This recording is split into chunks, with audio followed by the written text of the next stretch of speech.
Hello, everyone, everywhere. This is Bob Thibodeau with the Kingdom Crossroads podcast, and you are listening to the Going North podcast with my good friend Don Brightman.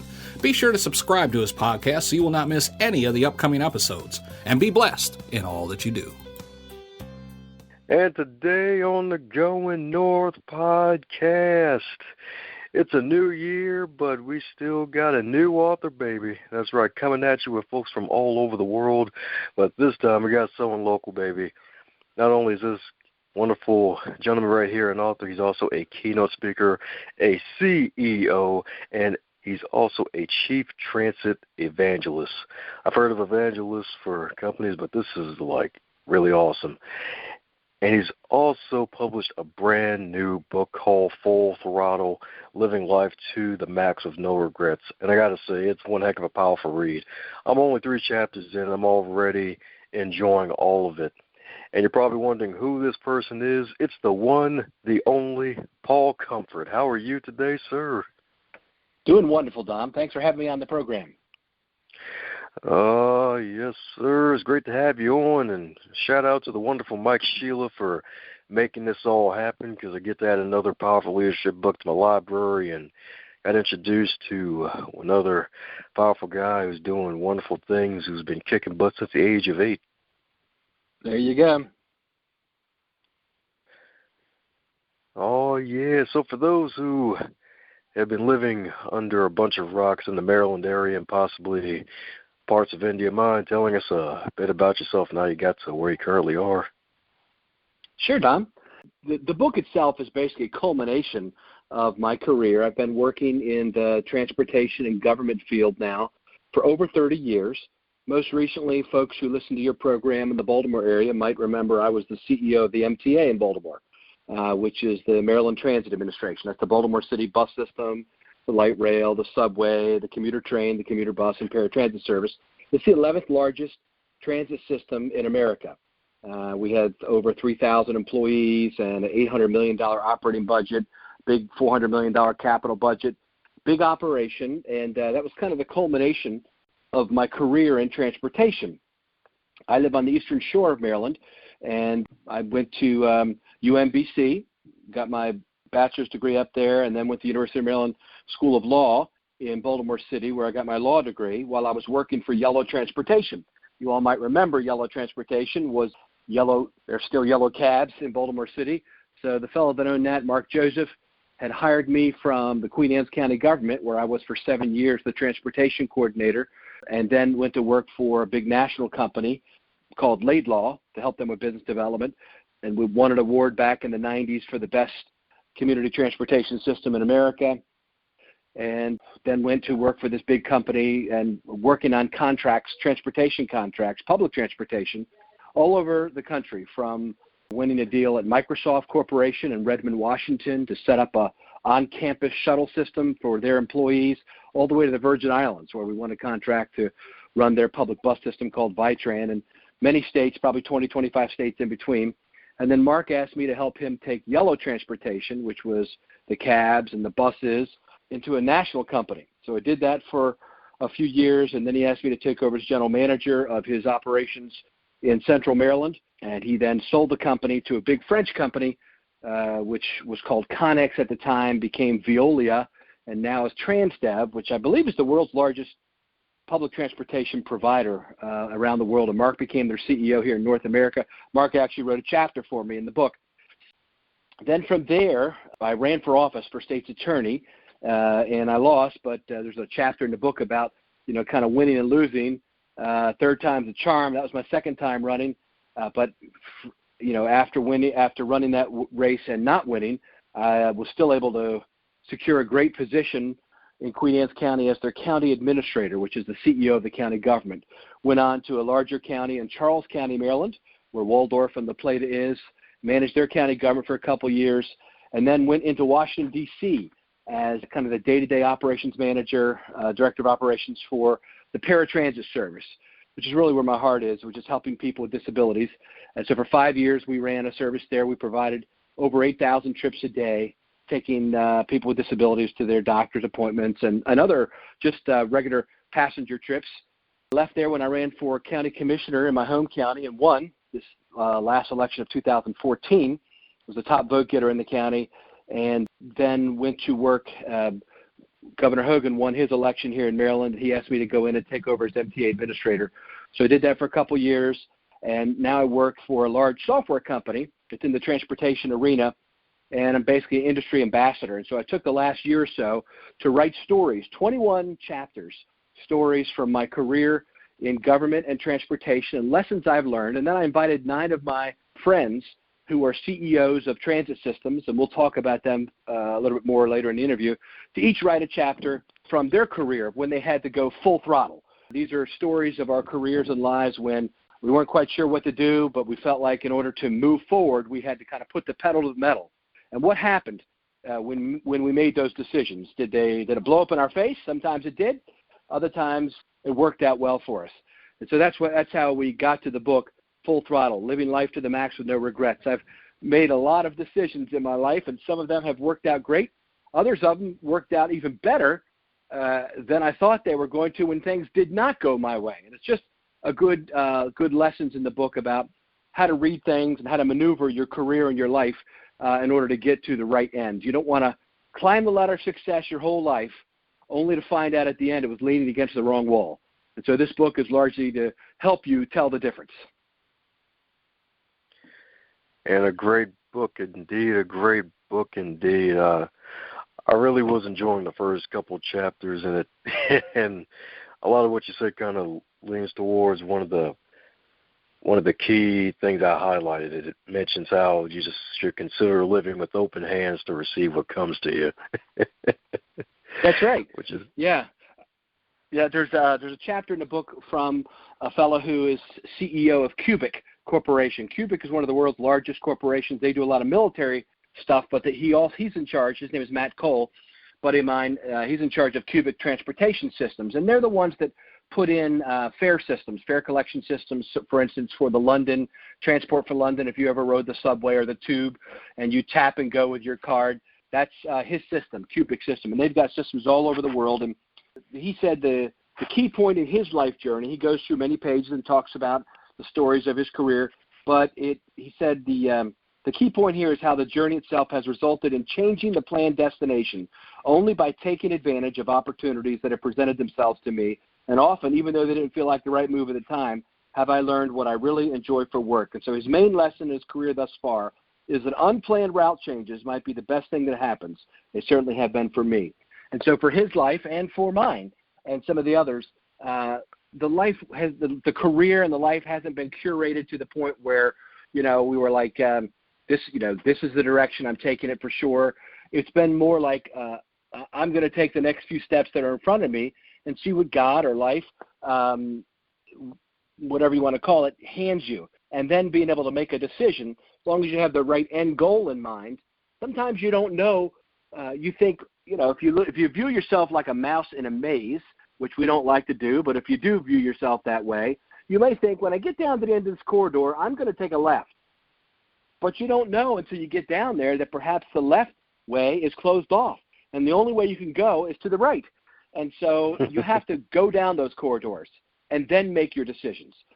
Sometimes, as they say, the best laid plans of mice and men don't always work out the way we think they will do. And like you just said, we really have to stay in the river of our life and enjoy the journey and make the decisions along the way that need to be made to head towards your end destination.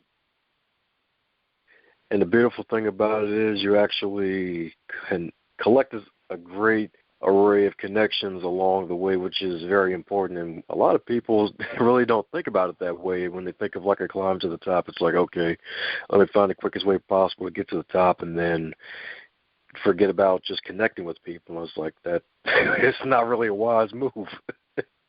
Yeah, there are people that do that. They kind of step on people to get to the top. I find that they're the ones that say it's lonely at the top. I've never found it lonely at the top. I've been at the top of 3 major organizations, 2 large county governments, and the CEO of the MTA. And I've been in other key, vice presidential positions of big companies. I've always been in management most of my career, and I have never found it lonely at the top. Quite the contrary. I have built quite a group of friends who want to travel with me from company to company. When I came into the MTA, I brought in 20 people at least from my past career, that wanted to come work for me at the MTA, people that I knew and trusted.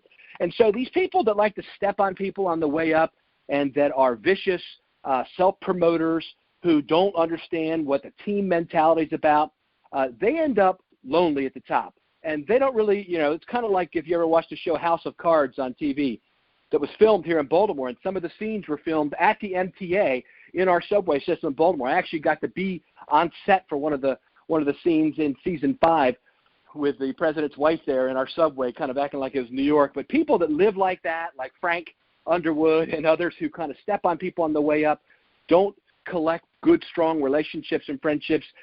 What do they do when they get to the top? It's as if they're all by themselves on that ship with the 2 steel balls in the hand, like the one movie, I forget the guy's name, but he's sitting there by himself having to make these decisions with no one there alongside of him to enjoy it with. And I think making it to the top with great relationships and great friends and a good reputation, that's almost more important kind of in how you get there than if you get there at all. And like you just said, I'm a strong believer in the power of personal relationships and friendships. I'm a people person at heart. My father was a minister. Today, actually, the day we're recording this, is the 7th anniversary of his passing. And I dedicated the book in his honor. I dedicated the book in his honor because he was, like most of us, our fathers are very important in our lives. And he always taught me to continue to work to improve myself.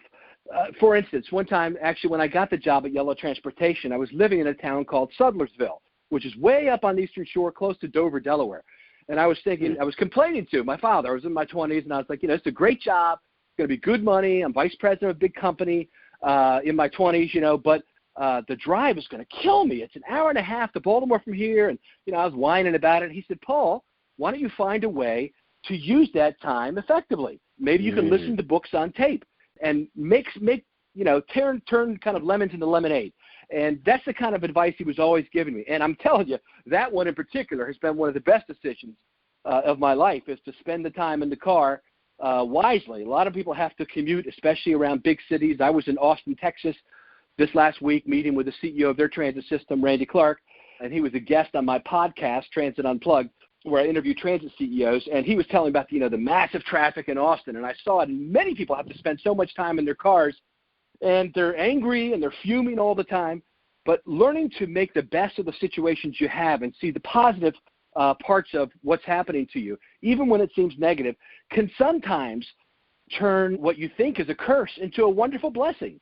That's part of the message of the book, too, of Full Throttle, is taking what life hands you and making it positive influences in your life. That's the story of the chapter 3, The Third Time's a Charm, where I've run for office, Dom, 3 times in my life. Once when I was 21, I ran for county commissioner and for Central Committee. At the time, I was a Democrat. It was a Democratic Central Committee. I won for Central Committee and lost for county commissioner. But as a result of the relationships and the friendships I made with the other candidates, I was able to secure a job as being county administrator of my home county, as a very young man, and managing the county government. A big operation for me at the time, I don't know, probably times a $75 million budget and 500 employees. But my home county that I grew up in, it was amazing. And then the second time running for state's attorney in 2002, losing to my now buddy Frank Cratterville, who's a judge. But as a result of that, meeting some people and making the right connections and being able to get the first job I got was transportation coordinator, Then the second job was county administrator. And the third time I ran, I won. I won for county commissioner. But as a result of winning, I also made stronger friends with the gentleman who won for governor. And he said, Paul, he called me to his office a few weeks after he took office and said, you're the perfect person to head up the MTA. You're an attorney, you've run government agencies, and you've got a strong background in transportation. I think you're the right person to head this up. And so the point is, sometimes what you think you're going to be doing, like I figured I'd be a county commissioner for 4 years and then maybe run for Congress or something else. But instead, even having won that race, there was another turn in the road that came after that.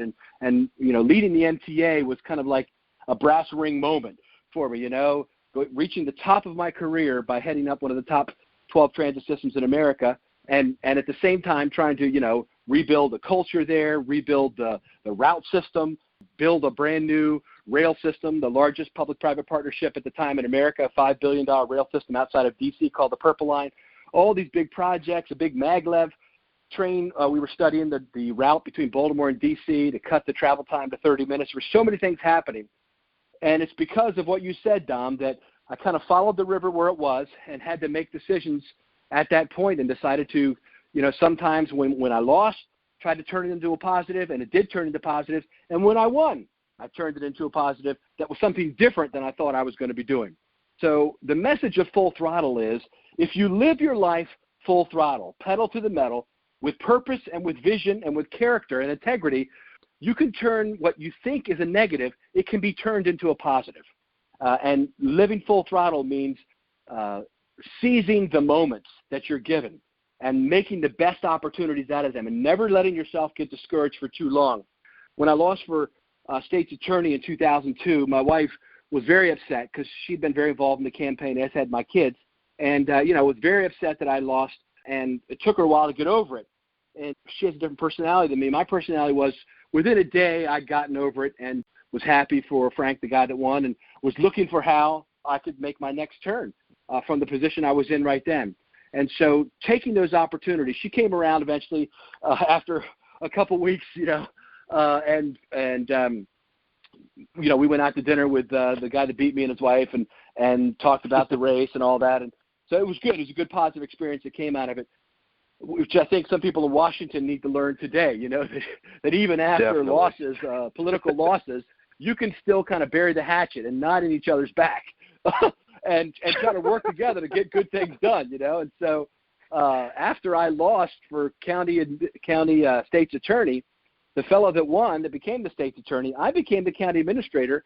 And so I was the one kind of controlling the budget and a lot of things, dealing with his office. And we worked together hand in glove. There was no hard feelings. We both actually really enjoyed our jobs. I think he probably made a better state's attorney than I would have.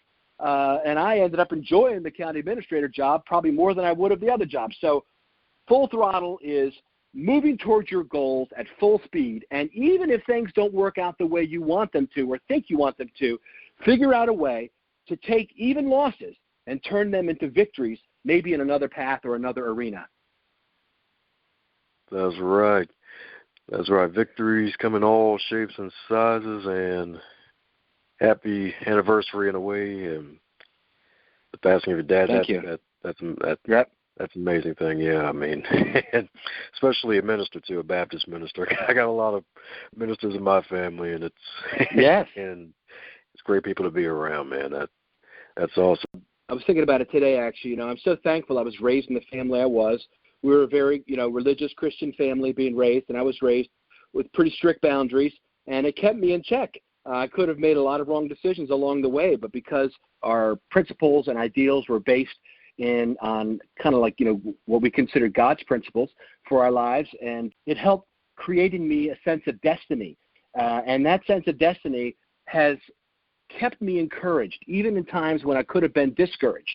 If I felt like it was all in my hands and everything revolved around my ability to, maneuver and the machinations of power, etc. But knowing that, in my mind, believing that there is a God, a higher power who, has my best interest in heart, and I have a relationship with him, helped kind of guide me and keep me buoyed up, even in times when there was trouble and drama and distress, knowing that he loved me and had a plan for my life, and I was going to achieve that destiny, even if it took what I thought were some twists and turns.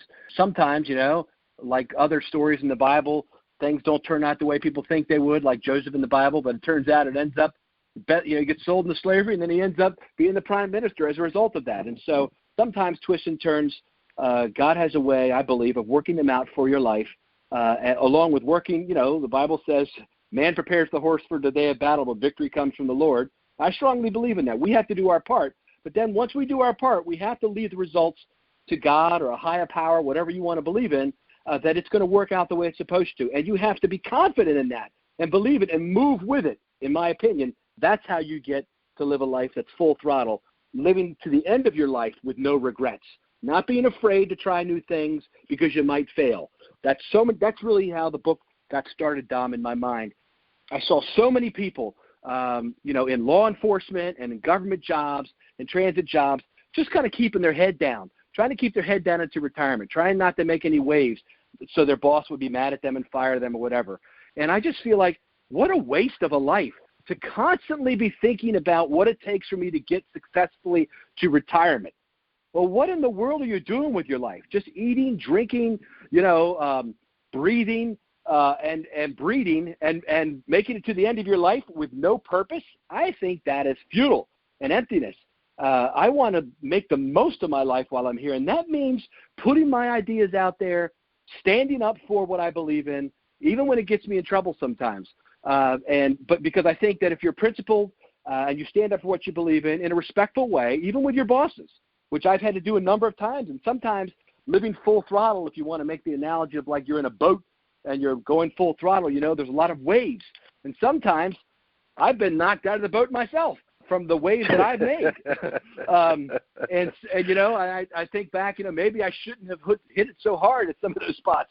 But nevertheless, it's hard for me to do otherwise because I'm passionate about what I believe in, and I feel like the only way to live life so that at the end of it I don't have any regrets is not to try to keep my head down to retirement, but it's to put my head up, to lift my voice up, to be heard by others, and to speak what I believe is truth to power and let the chips fall where they may. So far, it's been okay. It's worked out all right. Even when I've got bumped out of the boat, somebody's always thrown me a life raft, and I've been able to get back on another boat.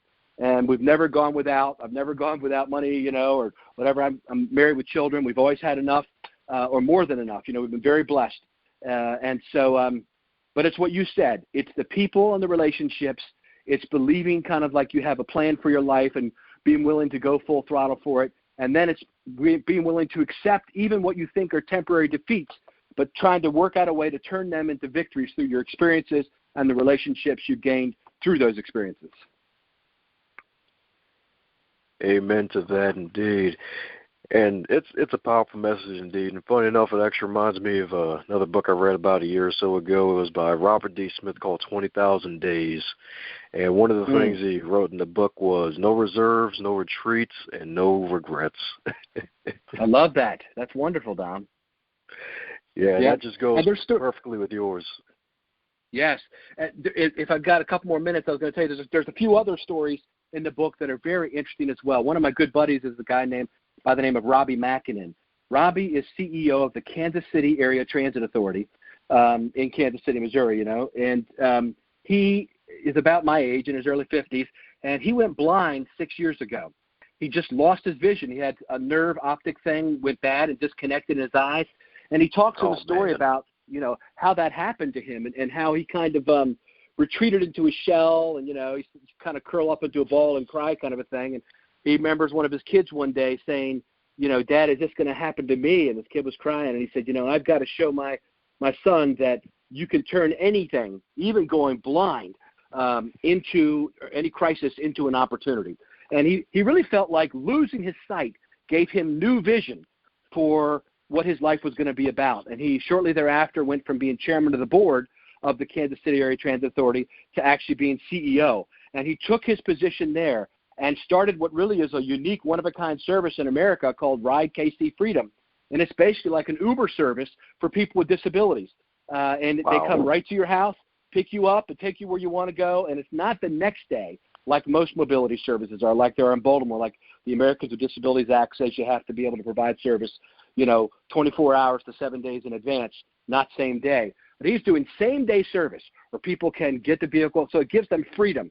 And now they've expanded the service to the general public, people that do not have, a physical disability.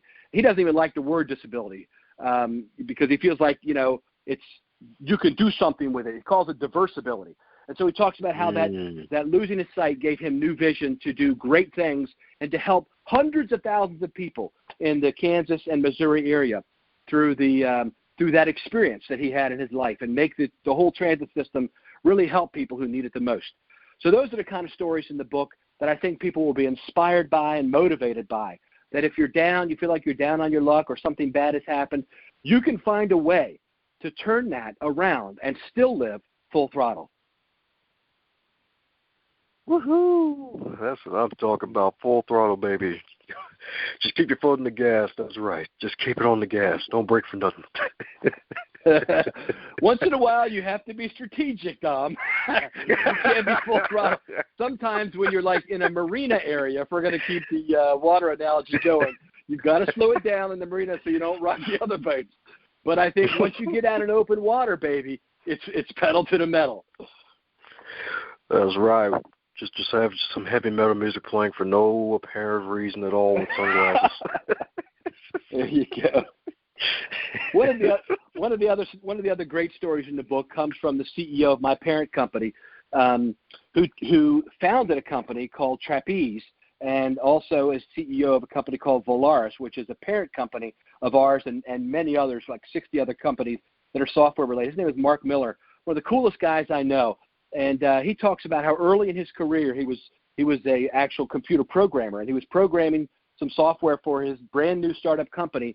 And he was out on the scene. It was software designed to work on schedules for drivers, bus drivers. And he went out to one of his early customers, and he didn't just sit in the office. He actually went out and hung out with the drivers and all. And sometimes they would ask him. In this one particular case, a driver asked him, what are you doing? And he told him what he was doing. I'm working on dispatch scheduling software. He said, wow, well, could you help my schedule? And he explained to him his schedule and how it worked. And he by kind of connecting with the end user, the drivers, he was able to really make dramatic improvements in that software package that has gone on to be used, around the world, I believe. But it's because he was kind of sitting with his customers, spending time with them. And that's another lesson for people who are in management. I'm a strong believer in that, to not lead by just sitting behind your desk. So many people like to manage and lead by email. They're going to dictate by sitting at their computer all day long, shooting off these missives. You do this, you do that, you do this. And they never kind of get out and mingle with the troops. And so the lesson he learned, which is, Trapeze now has become the number one transportation software company, I believe, in the world. I don't think we're rivaled by anybody, is largely because of the lessons he learned early on about making sure you stay in tune with your customers and spend time at the site, not just behind your desk. Another great lesson. That's right. No email management. We'll manage your email, but no management by email. That's right. Yeah. The last kind of interesting story I wanted to tell you was there's a chapter in there talking about how we can manage through meetings. You talk about you don't want to manage through emails, but I've got a chapter called We Meet and Talk a Lot. And that stands for, I used to work for a company that had a contract with Washington Metropolitan Area Transit Authority, WMATA. And we used to say that really stands for We Meet and Talk a Lot, because there were so many meetings. Meeting. And we had meetings to get ready for the meetings. I'm not kidding you. And but I learned a lot that you can use meetings effectively. But they need to not be ego trips for the leader. The leader, I've been in staff meetings where they were all about the leader just kind of squeezing the information like a sponge that he needed out of the people in the room. And some people would sit there for an hour or two and not say a word, while others would be on the hot spot for a long time and never really had an opportunity to share what's going on in their divisions. And so I talk in the book some real key strategies about how to use meetings effectively, not just in government, but in business and your church and your Kiwanis Club, whatever. How to use meetings so that people want to be part of a meeting. How to make them effective so when you come out of them, people have a direction, and they're not just cesspools where people kind of all just wade around in information and don't come out of it with any direction. One of the key factors of holding a successful meeting is that people come out motivated and they have clear direction with timelines, and they know how to report back, and they feel motivated to do that if they're given the opportunity to kind of share what's going on in their world as well. And so I go into detail about how to use meetings to more effectively manage what you're responsible for. It could be a little small operation where you've got 5 employees working for you, and you're a plumber, and you've got 5 plumbing folks that work for you. Learning how to use those morning meetings with your team to make them be more effective can bring you more dollars. Or if you're a CEO of a large corporation, learning how to make meetings effective can bring your shareholders millions more. So it's a very good chapter that there's not a lot about out there in the industry. There's not a lot about how to make meetings very effective. You know how I know that? because I've been to so many meetings that are so ineffective. You just want to, either fall asleep or run out of the room screaming because they're either boring or they're maddening. So lots of good stuff in the book like that that'll help you in your life and in your career. And I'm glad you put that in there because I'm not sure where I've read this, probably like Business Insider maybe, but apparently 11 million meetings take place in the U.S. alone every day. Oh, my gosh. So you got to imagine, imagine if all the people read that part of your book at least and picked it up. There you go. We might even decrease the number of meetings just from that, just doing it effectively. There you go. Well, before you make a run for it, a question like to ask every guest on the show is that if you were 25 again in the current year, what advice would you give to yourself? I would say think carefully. This whole theme of the book is living full throttle. But again, like I mentioned earlier, I think we have to kind of be aware of our surroundings a little bit more. So I would give myself, I always thought I was a very observant person, but sometimes I've been so single-minded and so focused on the mission that I believe I have that I haven't been aware enough of what's going on around me and what do the upline people in my company really want, and does it fully align with what I'm doing, or am I so far into my own forest I can't see all the trees?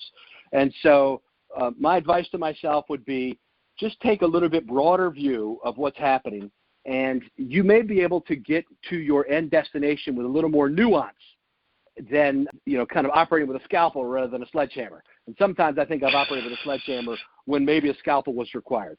Part of the, that's part of the occupational hazard of having this mission orientation. And now that I'm older, I'm trying to learn that, trying to learn some of the lessons from, even though I was able to turn some of these, what could have been considered, curves in the path, they've been able to work out successfully. I think I could have, if I was operating a little more with a scalpel, I could have been a little even more successful on what I had in my vision, my mind right then. My next book is going to be similar to this, Dom, but I believe it's going to come out this next year. I've already started thinking on it and working on a chapter design. It's going to be around this topic of resilience and what happens when things blow up and how do you handle them. And a lot of people have commented, Paul, you've been very resilient in your career. And I'm thankful to God and my family and my friends and my associates in work for helping me be resilient. But I want to gather the stories of many other CEOs. There was a lot of CEOs that wanted to join with me in this book but didn't have time, or a couple of them, like Phil Washington, the CEO of LA Metro, Los Angeles Metro, is writing his own book. And so he said, I'm going to wait till I get my book out. I said, all right, no, I understand. But I'm going to gather stories from people of how they've been able to be resilient and in the face of difficulty. It's kind of the end message of this book, but we're going to start and kind of reverse engineer it on the next one. Woo! Yeah. First, I would encourage people to go to Amazon and look up Paul Comfort, my name, like Southern Comfort, Full Throttle, the book, Living Life to the Max with No Regrets. It's available right now for digital download for only $4.99, and the paperback is $11.99. Very reasonable prices in this day and age of books. I was in the bookstore and the airport this last week, and your books are $20, $25. This is half that, and the digital is a quarter of that. And it's a great read. It's 150 pages long. My mother-in-law said she read it all in 2 hours on her Kindle. So it's an easy, fun read. It's 21 stories from me and 9 from the other CEOs. So 10 CEOs with 30 stories. It's a great read, a fun read, inspirational, as well as biographical fun stories. Oh, yeah. Oh, yeah. Well, there you have it, folks. Go on ahead and head over to that magicalamazon.com. Pick up some copies of that wonderful book, Full Throttle, baby, by the wonderful Paul Comfort, Mr. PC himself, the good PC. That's right. Thank you. So any parting words for the folks still listening? I would say that in this new year, as you're listening to this podcast today, posit it in your mind that you can be whatever you want your life to be. You can turn even difficult situations around to make them positive if you'll live full throttle, with intention, with character, with competence and communication, the 3 C's of leadership, you can make it to your end destination. And when you get to the end of your career, you will have made it to the top, and your ladder will have been leaning against the right wall. Thanks a bunch for your listening ears on the Going North podcast. I hope you really, really enjoyed that episode. If you enjoyed the episode, be sure to share it with your friends and family, especially those who love podcasts and love listening to some inspiration and motivation.